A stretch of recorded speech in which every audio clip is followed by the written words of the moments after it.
পটলটা কামড়াও।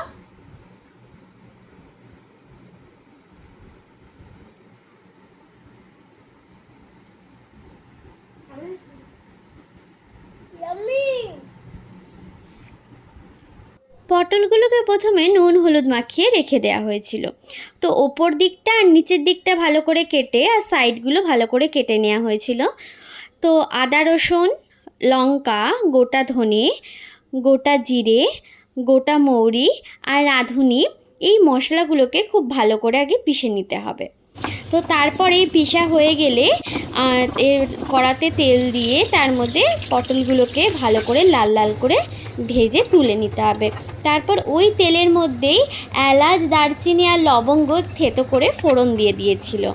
তার মধ্যে পেঁয়াজ কুচি আর টমেটো দিয়ে একটু নেড়ে চেড়ে তার মধ্যে নুন দিয়ে দিয়েছিল, যাতে তাড়াতাড়ি নরম হয়ে যায়, যাতে কালারটাও খুব তাড়াতাড়ি ফেড হয়ে যায়।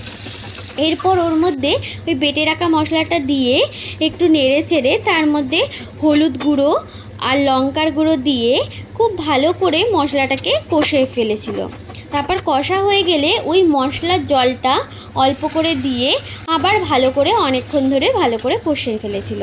এরপর ভেজে রাখা পটলগুলোকে দিয়ে একটু নেড়ে চেড়ে নিয়ে তার মধ্যে জল ঢেলে দিয়ে একটু ফুটে গেলে তার মধ্যে কাসুরি মেথি আর যেহেতু তেল পটল হচ্ছে তাই জন্য একটুখানি কাঁচা সরিষের তেল দিয়ে তার মধ্যে ধনে পাতা দিয়ে নামিয়ে নিতে হবে।